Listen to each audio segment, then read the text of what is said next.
Okay, we're settled in? I believe so. Hi, welcome back to another episode of Father Knows Something. We have Miss Morgan. Hello. We have Mr. Justin. We don't have the dog, but we do have a new friend on the... Oh, he's been there for a couple weeks. He has? Yeah. I have not noticed him. So I know I read a lot of comments and people were a little frustrated with me, and I was traveling, so I was going to try to answer it. And I actually did say I'm going to, address it. But the sentence that I use, or the comment that I always use, of all bets are off until I say I do. So I wanted to start the episode by explaining how I came up with that and what it means to me. Over the years and course of being in relationships, I have been in relationships where I was disappointed by the relationship. And I'm sure I've been in relationships that other people were disappointed in the relationship. So I do find that sometimes we say things that we may not intend to honor. And when we don't set ourselves up for that disappointment, that we find that we don't have to be challenged with the disappointment. Not saying that you can't make a commitment to somebody and say, I am not going to be anything other than monogamous with you, and you saying it to somebody else. But when that is said, it really should be fully meant and intended. And if it's not going to be fully met and attended to, it's almost better to say, I'm not going to make that commitment. I may not have a desire to date, and you may not have that desire to date, but there's nothing binding us to that, so there's no disappointment, that no one's lying to each other. And if you are going to date, that we commit, that we'll say, look, we feel that we want to still date, and that disappointment is certainly taken off the table. And when you finally say, I'm going to marry somebody, that's where you really set to each other, that is the commitment. That's why we're getting married. Now, that's only my opinion. I could be totally wrong in every aspect of what my thoughts are. But that's something that I've lived by, and I find that it works better, because otherwise if you do have someone that's cheated on you, then you find out about it, it raises a whole other thing of that disappointment and that lie, where if you said, I reserve that right, and they don't, then that's okay. And if they do, it's something that was stated from the beginning. At least everyone's on par, that it can work both ways. Yeah, I think this is where it comes down to everyone doing what's right for them. Correct. And you might really value my dad's advice and opinions and what he says, but everyone needs to use their own best judgment in what works for them. And I think the way you work, where you live by this whole all bets are off until you say I do, honestly might be a way of protecting yourself based on what you've gone through in the past. Correct. And so for some people that haven't been cheated on a lot and haven't had the experiences you've had, they don't have that mindset. Like, they're okay being in only monogamous relationships and saying, I don't want to date anyone else. Whereas your life experience has led you to this point, and you do that and you say that as a protection mechanism. Right. But at the same time, I've been with the same person for 2 years and I haven't dated anybody else. But if you met someone tomorrow, you would. I meet people every day. If you met someone tomorrow that you were interested in, seriously, you would. Then I have the ability, without disappointing anybody, to do that, because I haven't made any commitments to anybody. And that's not a realm of reality a lot of us live in. I get that. No, and it's just recognizing the differences. I get that. It's not that it's right or wrong. It's just everyone needs to do what's best for them. That is correct. And that is the point of this whole thing, is I wanted to explain it by saying, gee, this is the way to live your life. This is just the way that I live my thought process and my life. And when I date somebody, because I don't want anyone to be hurt, I don't want to be hurt. And if they want to choose to be with somebody, they can be with somebody. Yes, I can appropriately deal with that concept. You know, they start dating, I can say, you know something?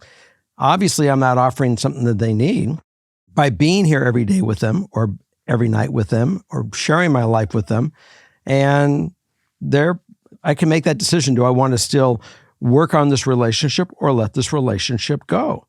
But it all gets, no matter what happened, it gets down to, even if you have the commitment and the person you're with cheats on you, you still have the ability of making the choice. Do I want to be with this person that's going to lie to me or cheat on me, or do I want to be with somebody that's going to be honest and direct with me and that we can talk about where we are in our relationship at that time? So this is only a process of thought. And that's why when I say it, I'm not telling anyone they have to live this way. I wanted to explain how I came up with this thought, and we can go on from there, because that's all it is. It's just an opinion. Everything on this show is only a thought process I have from my experiences. I've lived 65 years of a wild rodeo, basically. Been on the bull, off the bull many, many times. And with that being said, I only share my thoughts because if you go to your parent and you say, I want to have a question, can you answer to me?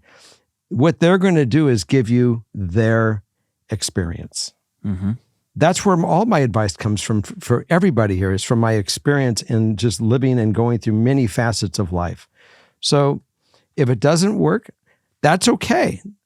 And if you tell me something that I find that might not be the right direction, I'm okay with it, because I know you also have to experience your own life. So that's why when people, ask me questions, I don't have any judgment upon you, because I'm letting you you're doing the right thing. You're seeking the information and you're trying to determine what works for you in the next course of direction.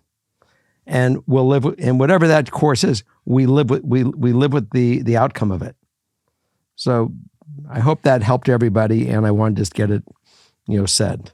Yeah. And at the end of the day, you're not a doctor. You're not a therapist. I'm a person. As you've said, you're just a dad out here giving advice. Mm-hmm. So if you guys feel that, it doesn't fit, that's where you can go to the comments and also help these listeners and give your takes that might be more based on other experience that's more relevant, mm-hmm. or the same experience, so that's where you guys come in and fill the gaps. But nothing that gets said on this show is law of the land. It is not. And I learned from you guys as well. I've always said that you guys have ways of bringing things to my mind to help, change some of my thought processes, which is fine too, because that's what life is all about. Mm-hmm. So let's get into this. Okay. So today's episode is all about dad problems, daddy dilemmas, and all that comes with it. Throwing it back to the first episode ever. Really? First episode was dad problems. Oh.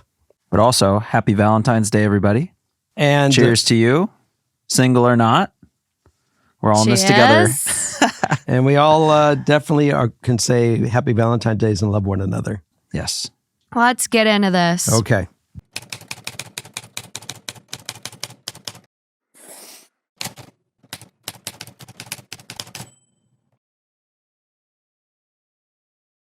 Okay, so up first.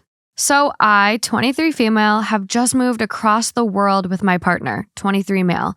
We had been living in the country that I am from for our schooling, but have just finished and have moved to the country that he is from for the next 6 months before I start more school.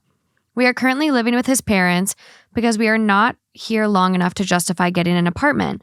Plus, it keeps the cost down and they have room for us. The problem is that my partner's father is a difficult person to get along with.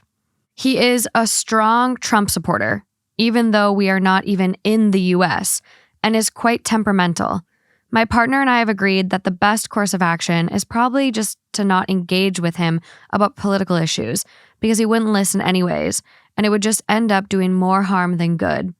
I understand that there is likely little good that can come from arguing. However, I am struggling with hearing him talk about socialists ruining everything and the stupid wonkies almost constantly. It is especially difficult as one of my degrees is in looking at social issues, and many of the things he talks about are inaccurate. Another thing I find difficult is that it seems as if the whole family is scared of pissing him off at any moment. He is constantly making jokes at the expense of my partner's mother and then gets upset if people do not find them funny. She is honestly the sweetest person, and I am so glad I am able to spend time getting to know my mother-in-law a little better, but it just makes it all the more upsetting to watch him treat her this way. I want to show her that she doesn't have to put up with this nonsense, but I also don't want her to feel as though she has to defend him. My partner is as frustrated as I am, but feels there's not much that can be done, and I'm a little worried that I agree with him. He is willing to support me if I try to correct political arguments, but I am the one who has better knowledge of things because it is what I have studied for the past 4 years. We want to be able to spend lots of time with mother-in-law, but unfortunately that means spending time with father-in-law as well. Sorry, this is all so long, but I guess my question is, how can I interact with my father-in-law in a way that is both productive, but also doesn't make me want to rip my hair out? And how can I support my mother-in-law better without alienating her? Tough road to be on. I've always thought that when entangled a battle of wits with a fool and won, what have you won? So sometimes it's best not to engage. And you're going to have to be very disciplined if you want to live in that household, just to stay very binary and off the sensitive areas. When he tries to engage in politics, just walk away. I have friends that are very, very politically motivated, extreme right, extreme left. Everything is an extreme. And what I try to do is, because if I don't have the knowledge to really get them to understand fully in depth every aspect of it, I don't engage with them. It's an invitation to get trampled on because they have their mind made up. If I have a feeling of something that I want to do to change something, I certainly have the ability of writing letters to my councilmen or my senators. If I feel passionate, they may read it, they may throw it out. And that's about as far as I can really do, or I can become an activist. As far as dealing with them, I think it's simply as don't engage something that's going to be a battle. Try not to pit yourself between your mom and him. Your mother-in-law, support her by doing things with her that will be fun for you guys. If she opens up and talks to you, you can just say, you have your choices. You can do that, but you really can't become her savior. She has to be her savior, but you can be her friend. Yeah. And be her support. And I think that is about as best as you can do. And again, as you're with him, try to, if he can't control himself, try to limit the politics. You may even go up to him one point in time and say, I really just don't feel comfortable talking about politics. It's not something that I really feel comfortable, aware enough with you. I respect that you have your views, and Yeah. I think I've had experiences in my life where there's very sensitive topics, political or not. Mm-hmm. And sometimes you can be very knowledgeable on a certain topic. And when someone is just going out there and saying all these things, and a lot of times, honestly, in my life, it necessarily hasn't been political because I'm not like her studying all of this. Mm-hmm. And when someone's going on and on about things, you're just like, oh man. And you just like, it's very hard, especially when you're very knowledgeable on a topic, to not jump in. But I've learned as I've gotten older, it's just, you just go like, cool. All right. So what have you been up to lately? How's like X been? How's the weather been? How's this been? And you just like, whatever. I mean, you almost become an expert at just diverting and keeping on like this, you're on this like this zigzag path, keeping it cool, because it's not like a friend that you can just walk away from and end the friendship. This Right. is someone who's in your life. So you don't want to create these issues where it goes like this, and then every family gathering, everything from then on is just big and awkward and messy. And it's just nice to stay on that zigzag path and just roll right along. I think you're dealing with a lot of cultural differences here too. I don't know where you are, but the dad that you're describing kind of gives me some worry for the mother-in-law. Like, I don't want to see the mother-in-law get put in a situation where she could become abused because the father-in-law becomes so angry and then takes it out on her. And I don't want to assume a lot. With all these write-ins we get, we don't have all of these answers. So we make assumptions, but his behavior of putting her down and making her the expense of all of his jokes and this and that, it doesn't give me good vibes. And so I think as hard as it is to bite your tongue when you're dealing with people like this, you're there for 6 months. Try to walk away. Don't engage. You're not going to get anything out of this. I would also try to get your mother-in-law out of the house. You're in a new place. Take her to lunch. Go do free things around the city. Adventure, see nature, go to get coffee. Take her out and spend time with her. And maybe she can build her confidence up and see her worth, but you can't say anything. It's not your place. And depending on the culture, they might not believe in divorce. They might just kind of put up with these things. Like, I don't know if any of you saw it's a show on Netflix. It's called From Scratch. It's with Zoe Saldana. I did not Saldana. It's amazing. It's about this woman who travels to Italy, meets a man there. She's Black, he's Italian, but he's from a certain part of Italy that like other Italians are kind of racist against. And they go through all of these, trials and tribulations together. But his mom and dad, more specifically his dad, doesn't support their marriage. And so the dad says to the mom, you cannot go to their wedding. The dad kind of runs the show. And that was just the cultural thing. The mom did not go to her son's wedding in fear of the father's wrath. So there's a lot of dynamics that could be at play here. And I just think you're not going to win. And so it's best to look after, I personally think it's best to look after your own health and well-being and try to keep yourself busy and out of this house and this environment if you are finding it really toxic. Yeah, the only one that could really have anything that might offer some safety is the husband to talk to his father. And he may not be willing to go cross that bridge also. And that's why you may say that, hey, we may need to just get out of here where we can function because I can't, it's all how much your meter can handle until you're just above here. 6 months is a long time for me. I'd be out after 2 weeks. But we do have some ideal outcomes and additional info. Okay. Ideal is for my father-in-law to stop belittling the morals and ideals that I identify with and that my mother-in-law would be able to see her worth. Though this seems unlikely though. I guess the smaller outcome would be to be able to enjoy our 6 months here without the tension I feel that we are experiencing now. Additional info, just that we are a little tight on money for these next 6 months and want to focus on using what we have saved to spend time with friends and family while we are here. I've been here a few times and have made some good friends. There you go.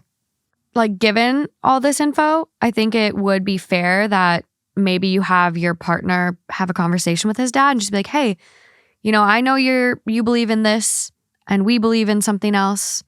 Do you think, while we're here, do you think we could keep politics conversation to a minimum? Like, is there any way just, for all of our sakes that we could not discuss politics?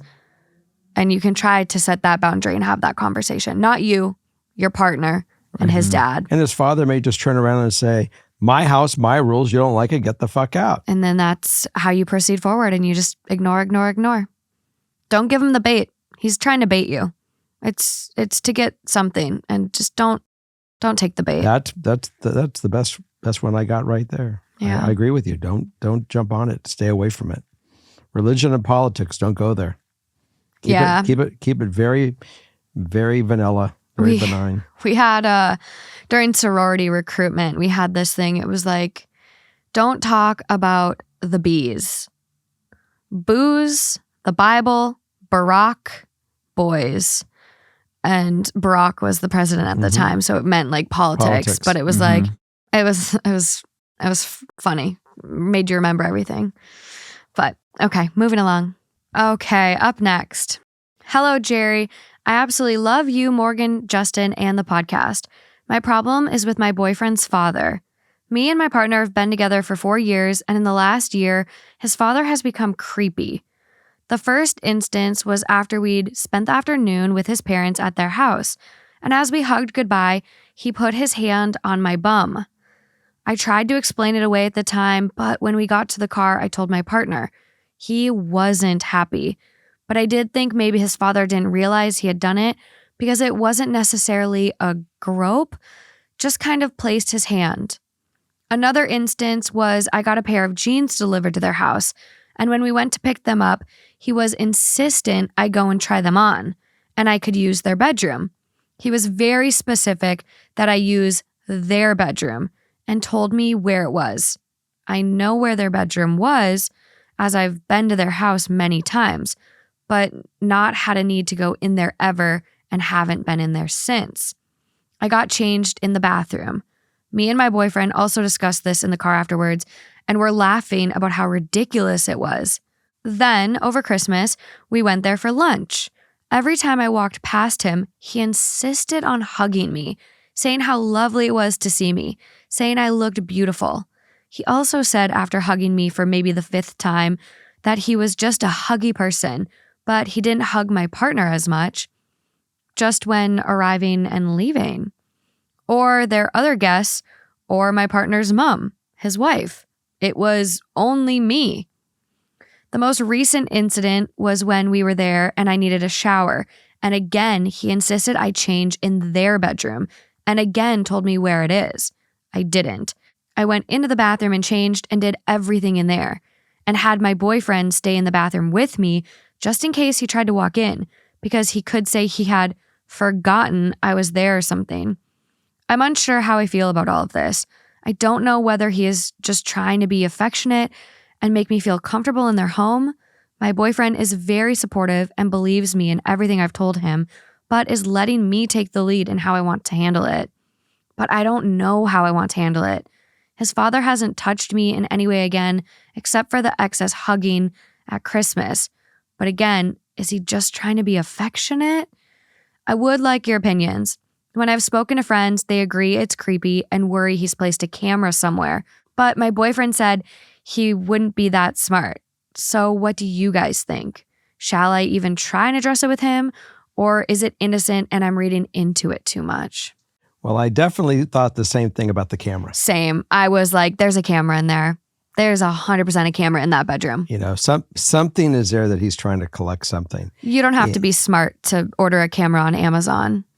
And they're so sneaky now, They're too. so sneaky. Look at all the Airbnb videos on TikTok. Like, It's absolutely disgusting. If you guys don't know this, there's a trick on your phone's camera. If you shut all the lights off and turn your camera on and scan stuff, your phone camera will actually pick up the infrared lights from hidden cameras. and you can see them, yeah. And you can see them. So always check your Airbnbs. There's other devices you can buy that will register cameras. Oh, you gotta practice that at home. I mean, people are so sneaky. There's now a USB outlet that looks like a camera.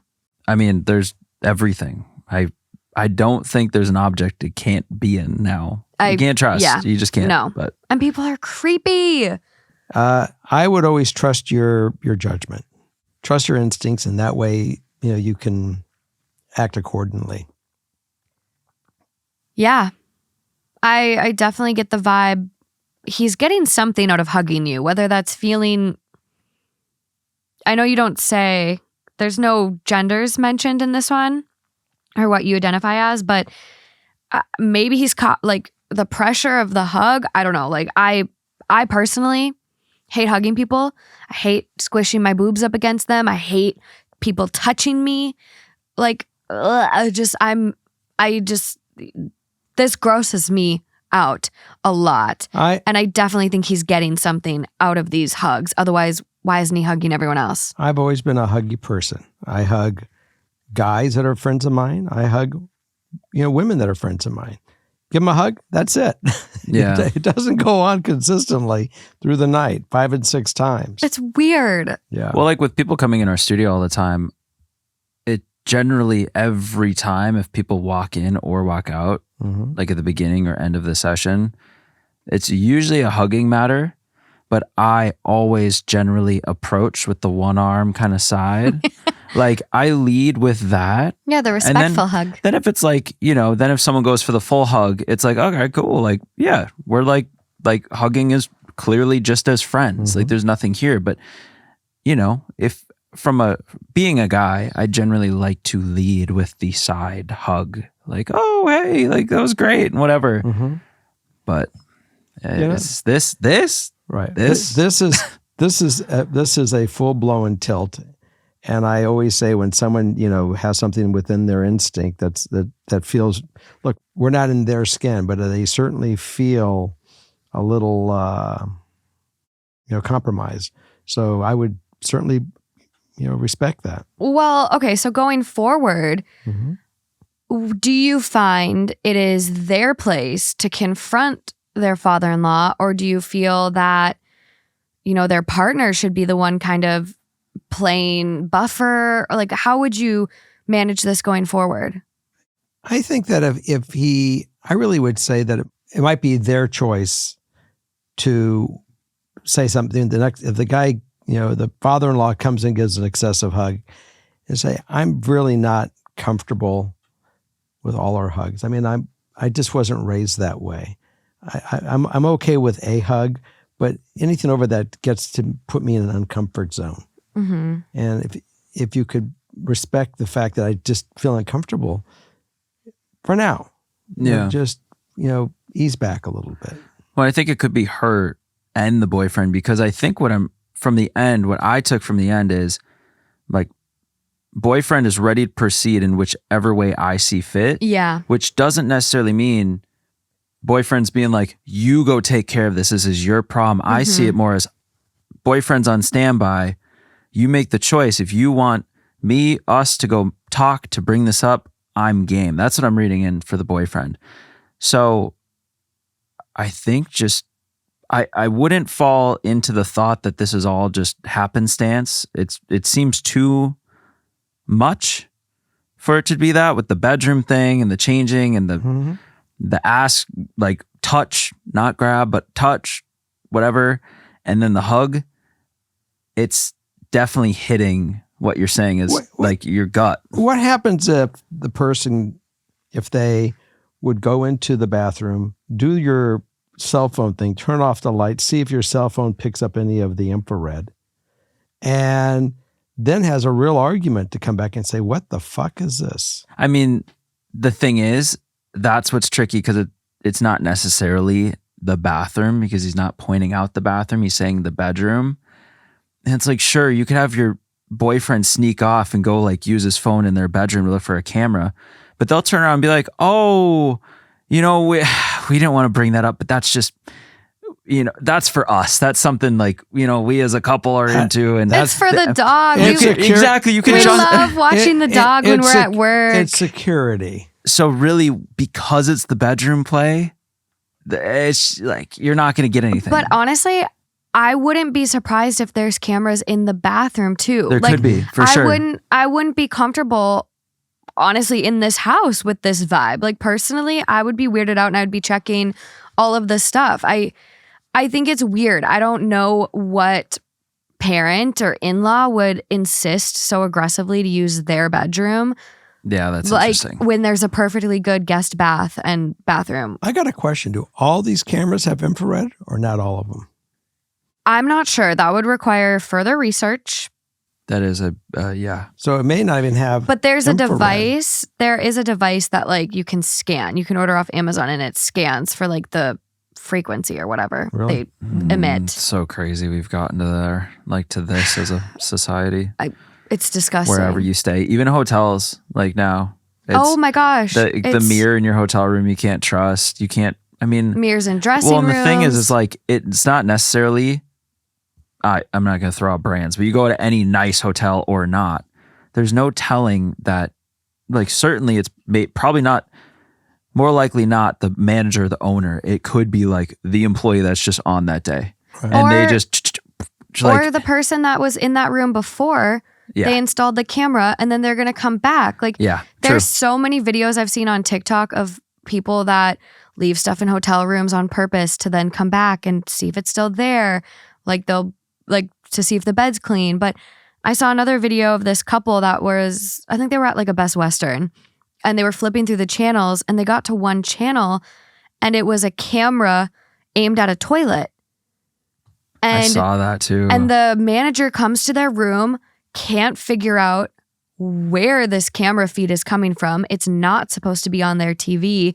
So it was a camera that was either connected to Wi-Fi to transmit what it was capturing to the person that put it there. Wow. And it accidentally got on their channel. Like the hotel couldn't figure it out. So wow. it's always like, I am fully in the boat of like, it's better to be safe than sorry.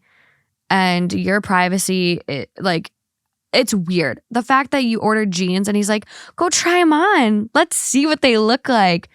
He wanted to see your ass in those jeans. Otherwise, like, why suggest it? This, and I'm not sure how you identify, but I know for me personally as a woman, I think we try to like, oh, I'm just being paranoid. Oh, I'm just being weird. Like, oh, I'm overthinking things. I'm overanalyzing things. And at the end of the day, don't trust your gut because this is not right. I agree. We do have ideal outcome though, and anything else. So let's see if it changes our opinions over here. Ideal, to find a compromise without breaking up relationships between me, my partner, and his parents. They are lovely and accepting of me, and I don't want to ruin anything. Additional info. The reason I've needed to shower and get packages delivered there is because me and my partner live in a van, and they live closest to us. Plus, I don't have a great relationship with my dad, who's my closest parent. Therefore, I can't use his place to shower or get packages delivered. My partner and his parents have had a very rocky relationship, but it is improving, and I don't want to ruin that for him. Plus, I adore his mom. She's an absolute angel, and I wouldn't want to lose her. Nothing changes. Right. Trust your gut, and that's all you can do. Mm-hmm. I would really, if it does become persistent, I would really step forward on your own and have a discussion with him and leave everybody else out of it and just say, I'm not enjoying this vibe. And if it's innocent, I'll respect that, but please respect my space because it's triggering me. Mm-hmm. I think the biggest thing that I'm reading into now with the ideal and the anything else, it's furthering what you just said. You cannot look at it like you are breaking this family up. You are causing his problems with his parents to, like, yeah, it's great that the relationship is on the mend and you've been a party to that, but this is not you hurting these relationships. Yeah. This is clearly 100% the dad. Mm-hmm. This has nothing, you would have no blame or guilt in this at all. Mm-mm. This is 100% all on him, and there's nothing to feel bad about with that. Nothing. If you do want to just maintain the relationship, I think you could see about a PO box, and like you can get the cheapest one, and I think it's like, at least my location was like $100 for 6 months for the cheapest one, and then they hold big packages for you. And then I just learned the other day that depending on your insurance, they'll pay for gym memberships.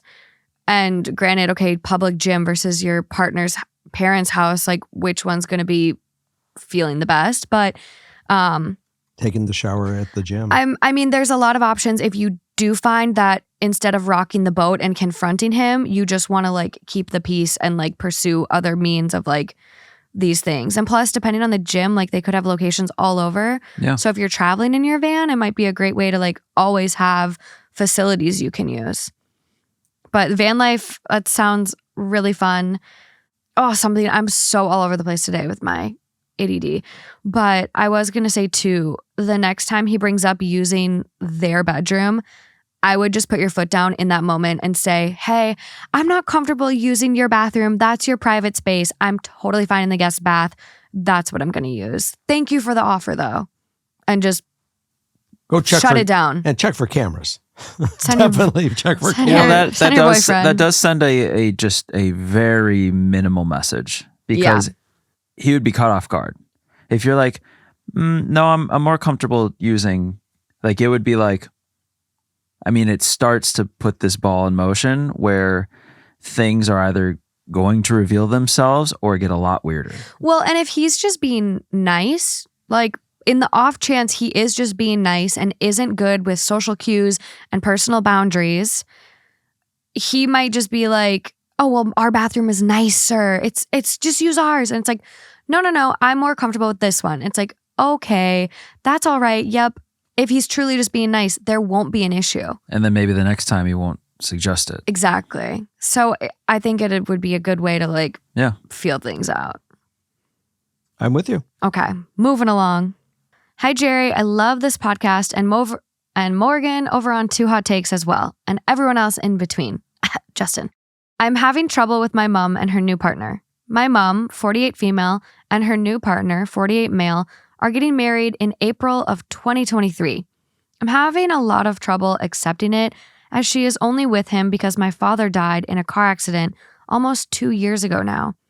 They had been together 30 years, and I couldn't imagine seeing them with other people. My dad was taken from us quickly by a heart attack, and it was very sudden for all of us. Unfortunately, he was driving, and that caused his death. I fully admit I still haven't come to terms with it. I'm a daddy's girl. It's very hard for me to live without him, and everything I do every day reminds me of him. More to my problem. It's my mom. Her new partner, don't get me wrong, is lovely, but I just can't get past the fact that he isn't my dad. My mom has only been with him just over a year and found him a month after my dad's accident. This caused me and all of her loved ones to feel like she's moving on too quickly. Her partner can be very pushy about being a, quote, family, and so I have to set strong boundaries.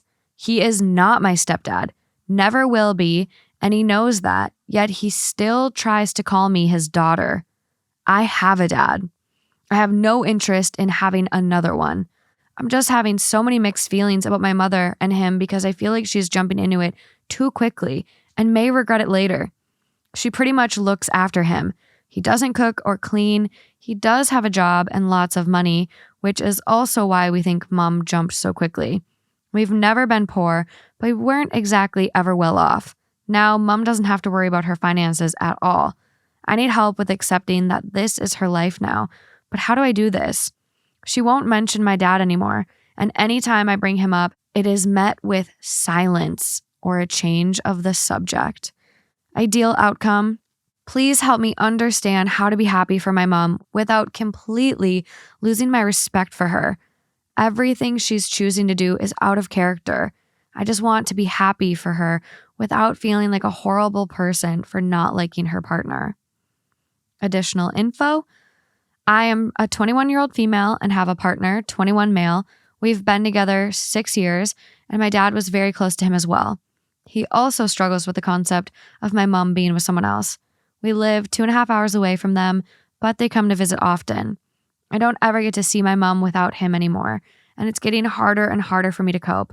Even when she is around without him, she answers every phone call, even if I'm trying to have a serious conversation with her. I've never gotten on well with my mom, and this doesn't help. There's a couple things that are going on. Certainly, the not releasing the relationship that your mom had with your dad. And you don't have to release that. That is a relationship that was part of your family and part of, what made you part of you. And your dad was very, much a part of your daily life. But also at this point in time, your dad, which you totally recognize, is, physically not here. Your mom might just be a person who needs to have someone in her life. She may need that extra, whatever that is that a relationship brings. She certainly didn't take time to grieve and find herself and be her own person. Going through that grieving process does enable you to become more you, and more that you don't have to be reliant on someone else for your happiness. But there's nothing in the world that's going to make her listen to you to go take that time. That ship has sailed. She's made a decision. And all you can really do is hope for the best since you don't live with them. It doesn't affect your life. It affects your mom's life. She's an adult.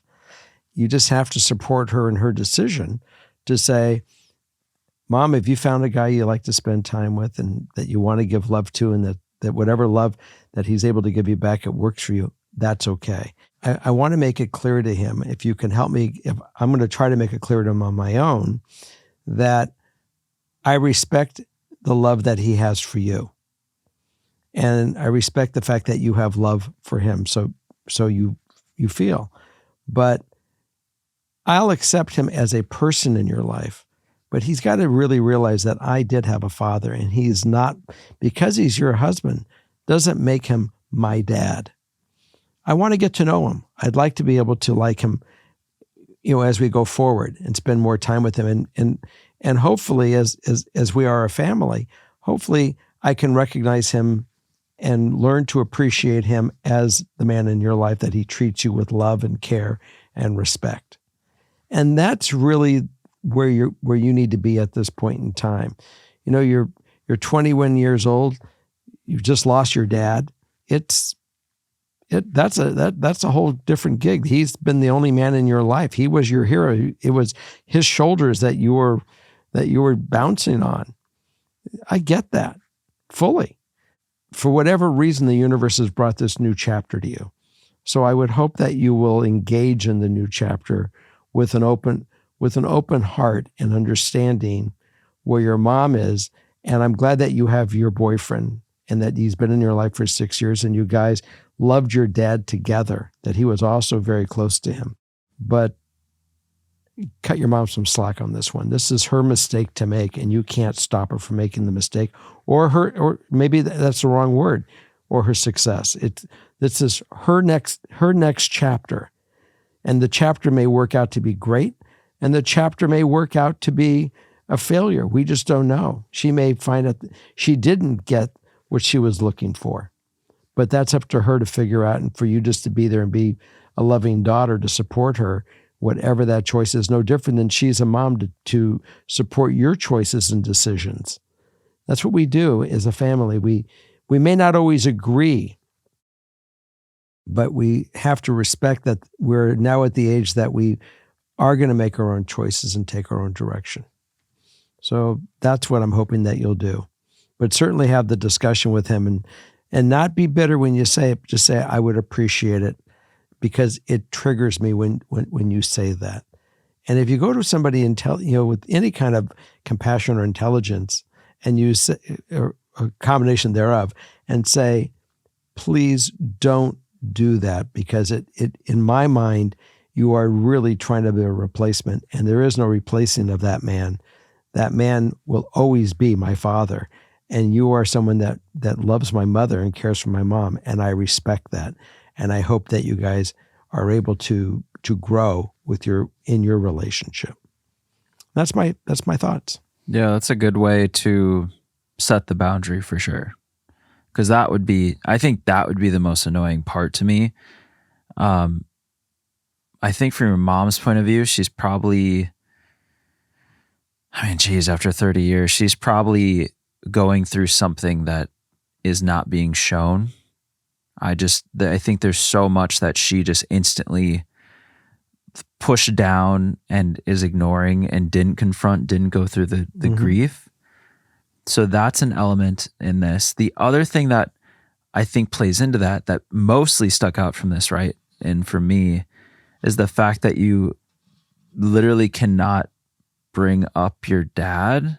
And then when you do, it's just silent. Like, that would drive me nuts, because that's just furthering kind of this issue and this divide between you, your mom, and your mom's partner. I don't even know. Yeah, her mom's and partner. so it just really, that would sit wrong with me. I think setting the boundary with him is clear. I don't know if there's eventually you and your mom connect on a different level where you can really have this deep discussion. But if not, then I would stick to the boundary and then, control what you can control, kind of like what you were saying, and look out for yourself. And I wouldn't be afraid to bring up your dad and talk about him and Absolutely. Talk about him. Yeah. Well, absolutely. That's how like you. that could also be very telling about your mom's partner. Is if he starts getting weird about you bringing up your dad, then that's where you set this. That's where the boundary, like it's not even. That's when it becomes this brick wall that's impenetrable. It's important. Sorry, go on. I just want to say it's really important that he understands and he acknowledges freely the importance of your father in your life and her life that made her happy for 30 years. And she loved. She had children with, she had a family. This guy was a great dad. He's got to respect that man. Yeah. Before you guys go anywhere, he's got to really acknowledge and respect him and be comfortable with his own self, where his love for and where their next chapter is. I certainly knew that my sister lost her husband at a young age. He was 50, or maybe he was 53, 54, and he passed away of a heart attack. And she certainly went through grief. And he was an amazing man. He did, raise her children. He was fantastic. And she met another man who is also amazing, brilliant in his own way, and loves her. And there are many dinners where we would have, and we would make a toast to her husband who has passed. Right. All of us. He would recognize it because he knew the love that this man gave her. So that takes a secure man. Yes. And you would want nothing. And I would hope that your mom would recognize that he is a secure man and not insecure, because if he's insecure, there'll be other problems later. But that's something for her to figure out. Judging by the sounds of this write-in, I don't think the mom has gone through the grief process at all. I agree. I think meeting this person a month after her partner, our writer's dad, passed was a distraction, and she poured everything she had into that relationship versus even acknowledging the grief. Deny. I mean, she was just, I'm sure after 30 years, she is just trying not to drown and not to completely lose her fucking mind and marbles. I think you, our writer, if you are not already in therapy, I think you should pursue it. I think if you can find someone who specializes in grief counseling, that would be even better. I would try to get involved in some grief support groups, whether that's like, I know for someone I follow, they're a part of this like Dead Moms Club. And yes, it sounds morbid, but it's for women that have lost their moms. And it's just an amazing group by the looks of it. And so I would see if there's something like that for you. And if you can't talk to your mom about your dad, who are you talking to? And I think that might be a great way, but it'll be healthy for both of you, actually. Yeah. And I my only thing is I'm like, I get so many red flags by this. Like someone who meets someone a month after their partner of 30 years dies, and they're willing to jump into this relationship and love bomb them and try to, I'm your stepdad and do all this. It's giving some red flags, at least like maybe for me. I've also seen a lot of weird movies where something like this could go down, and he's apparently got a lot of money, but maybe he's just got $100K in credit card debt. And so if you want to protect your mom while also respecting her, I think you could have a conversation about like a prenup and just say, have you talked about a prenup? Are you guys doing a prenup? Like, I just want to make sure you're protected at the end of the day. That is so real, that's out there, where you have no idea who you're getting really involved. It takes a year before you even begin to know somebody. I mean, this is all very fast. And this to me feels very predatory. She's a grieving widow and he swoops in. There are people out there that... Absolutely. It's not like this is out of the realm of possibilities. So... she loves him, and if he loves her, like, why not? Let's have a prenup to protect both of you. Like, one last thing on this, just like in my mind, if he is in a good world, if he is just a genuine good guy who met her at a very interesting time, but is very genuine and is stepping into this very interesting situation. Mm-hmm. Let's say he's a good guy, okay, Yeah. with no problems. I'm going to go with That's that. the only way that this comment applies. If he is that good person, there is an element for a man to step into this relationship where the partners, you have a dad that's gone, you have a partner that's gone. To step into that role, there could be some guy like this that really tries to step in and fulfill that role and try to heal this family and like, I'll be the dad for you. I'll like whatever. It may be very, I can't tell unless I'm standing there and hear the way he says these things to you. Just if it isn't necessarily directly pointed, like, no, I'm your dad now, and like getting that vibe, then maybe just see how it does evolve with him. How long has it been? A year. Very quick. With like him in the picture. The dad passed. It's like a year and a month ago. So the dad passed in a car accident almost 2 years ago. Oh. And the mom met him about a month after the dad passed. Okay. So maybe at this point you'd have your radar pretty solid on what his intentions are as far as his relationship with you. Yeah, well, Because I was just thinking, it is awkward to come into that situation as the new guy. And I just was saying, maybe if you start bringing up your dad more and he doesn't have a weird resistance to it and he actually engages with you and asks you to more about him and talks to you about him, there could be some really great relationship that blossoms there. Mm-hmm. But this far in your radar, if you're picking up the fact that he is kind of also uncomfortable talking about your dad because of your mom or whatever the weird dynamic is, then throw that all out. But I just wanted to say, yeah. there have been other write-ins where I think there is this beautiful coming together of, with not replacing your dad and also not trying to be your new dad, just a new person in your life. There can be a good relationship there. Just not to toss it out. But if you're getting those vibes, then Well, I think especially too, if it's like, I'm going to be your stepdad. And it's like, no, I'm good. And you draw that boundary, but he keeps doing it. Like, see how the boundary's received, for sure. But it sounds like they have done that and drawn the boundary, because there was a comment about I've had to like have very solid boundaries. And it's like, this dude might just have a screw loose. Like, he might be off his fucking rocker. That's true too. Because if you have to set a boundary once and say, hey, it makes me uncomfortable when you say that, you're not my dad, I lost my dad. That should be the end of the story. Like, any good guy coming in would be respectful of someone that just lost their dad and not try to push boundaries. So, oh yeah, I mean, if he's pushing boundaries, then disregard. yeah, no, we don't know. It's all hypothetical, but it's like, you just want to shake his ass. Like, just, dude, come on. Yeah, don't make this harder on someone after such a traumatic big loss. We don't know, how it was coming across. There's things that we just don't know. That's why when I suggested have this conversation and do it in a way that's non offensive, then it might go well where he'll respect it. Again, we don't know this guy. We don't know if he is simply a player and he's playing the mom.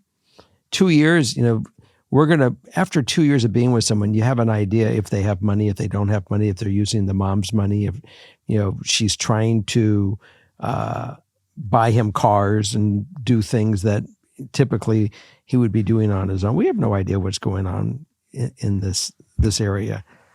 But it's really important that she has the conversation with her mom to say, I don't want to forget dad. I want to be able to freely talk about dad with you. I recognize that this guy gives you something in your life that makes you feel good, and I support whatever makes you happy. But, let's just see how it goes. I mean, it'd be nice if you guys waited a little longer. I mean, I don't mind that, I think it's great that you're together, and I'm certainly not suggesting that you not be together. But maybe since it's such a permanent thing and he's the first man that you were with, do you have any doubts in this mom? Where is your head? Talk to me about it, because I worry about you. You're my mom. Mm-hmm. Yeah, these are all good conversations. Yeah, definitely. And, it's hard, especially, I know our writer here says I've never really gotten on well with my mom. and this whole situation doesn't help. Right. So these might not be the easiest conversations to have, but all you can do is have them, especially in terms of like making sure she's protected. Like, I don't know if there was a life insurance policy that, you know, she now has $1 million because your dad passed and this is what she's spending on him. And it looks like he has money, but it's worth having a conversation, at least bringing things up and saying, let's make sure you're protected. Like, what's the hurry? But okay, if you continue, like, let's make sure you're protected. Right. I mean, there are so many people out there. Some people are genuine and they're great and they're wonderful. And some people have very nefarious goals. Yeah. And you don't know most times until it's too late. Right. And it's real. It's all real. We hear these stories every day. And, you know, when they write movies about this stuff, they come up with the shit from somewhere. So, you know, just the conversation has to be non-offensive and not defensive. It has to just be real and loving. And that will keep her from getting, you know, her shields up to allow you in. Right. All you really care about is your mom's best interest. And if you bring that back, because you're out of the picture. I mean, you're moving on with your life. You're an adult at this point. Yeah. Okay. I hope this helps. Keep us posted. I would love that. Okay, moving along. Hi, Jerry, Justin, and Morgan. This may be a long one. I have no family or people to turn to about my issue. I, 23 female, have been with my partner, 25 male, and we have been together for 6 years and have a daughter who is 5. So where to begin?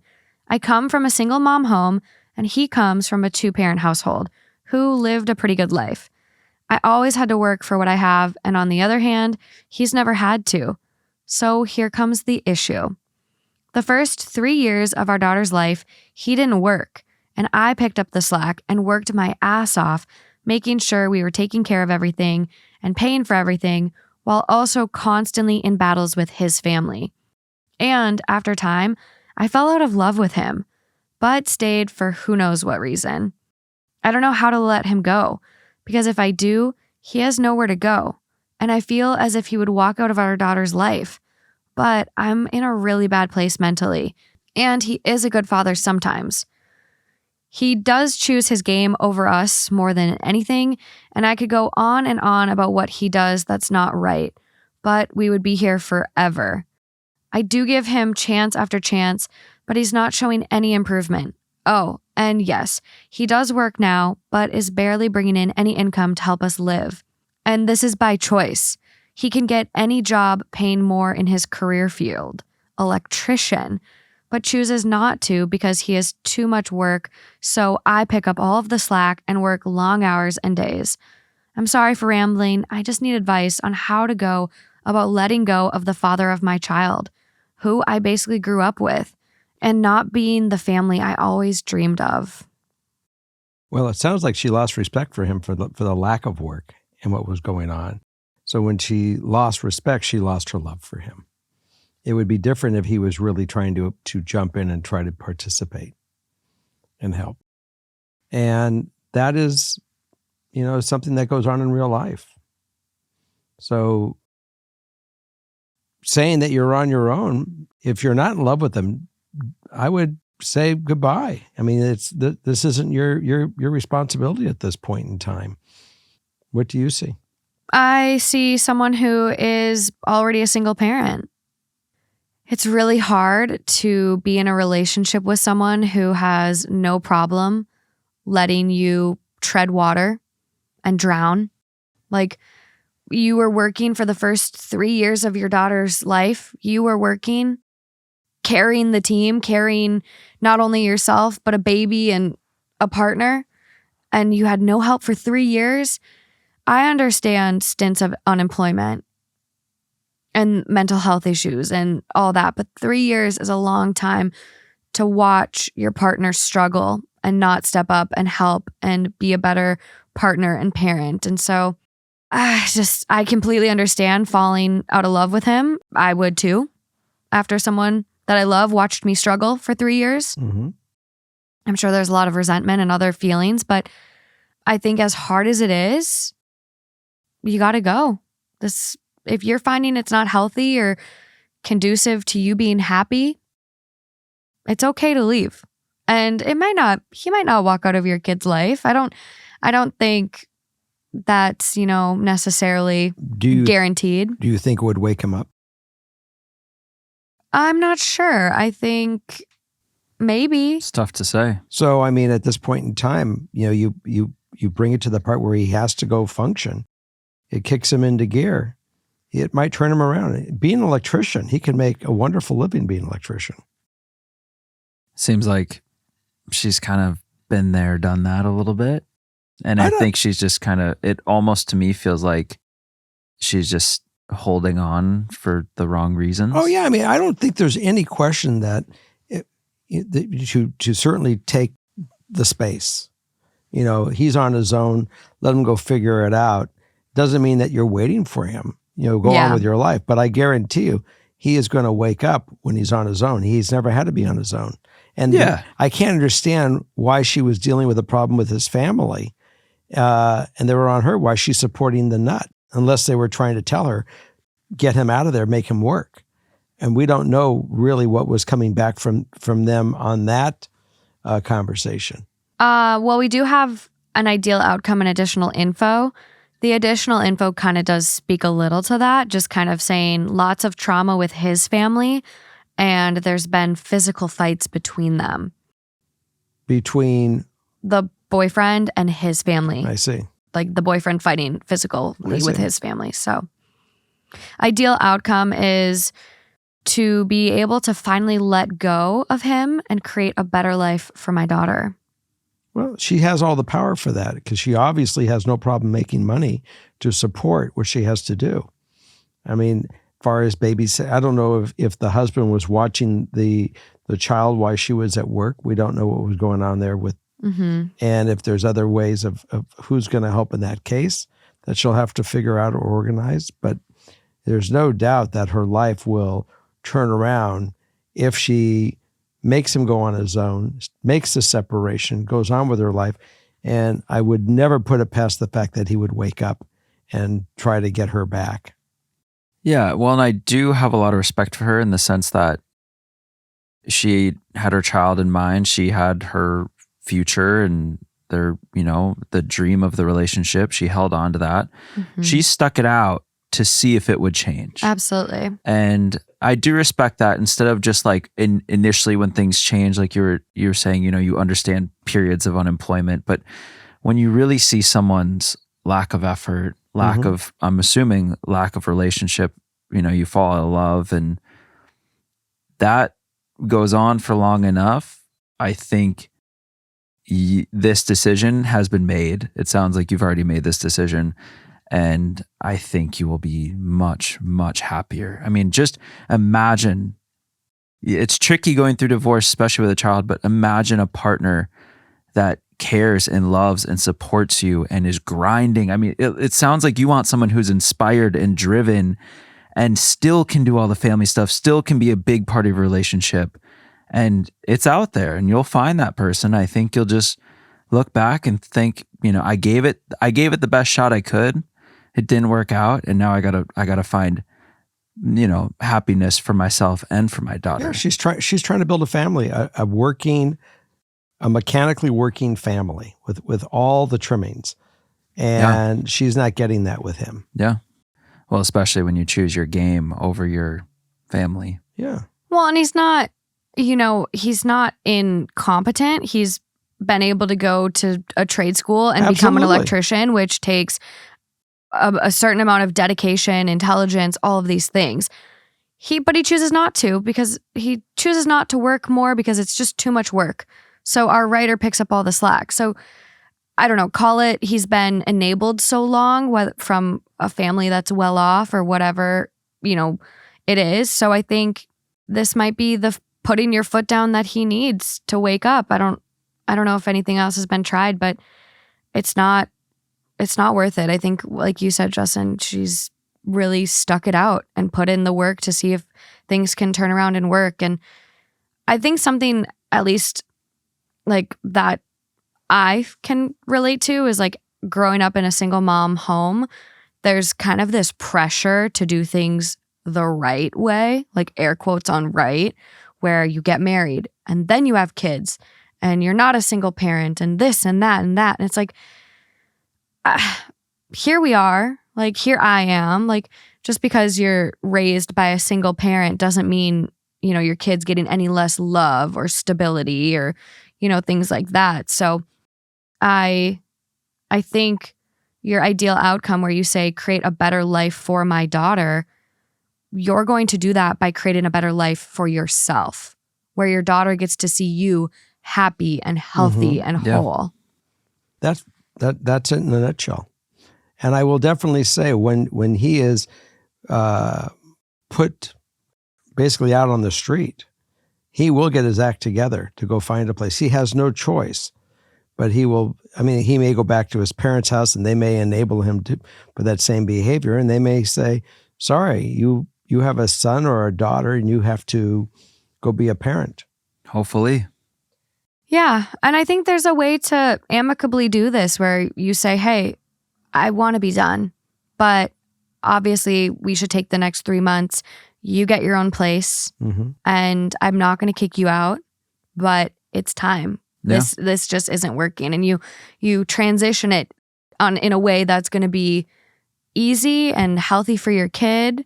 And, you know, it checks all the boxes. And the last thing that you really want to do, which is a fine line, is that as you are telling you know, you got to get a job or you got to do this, you become his parent. And the last thing that is going to be healthy for your own life is that you become his parent and not his mate. Right. And so the faster you say, I'm just not going to live life this way, and you can live it any way you want, you're saying as an equal, go have your life. You want to do that, that's great, but I'm not on that boat, and I'm off the boat. And when you send him into his own boat, that's when he will wake up and say, you know something, I have totally fucked up. I have made a mistake.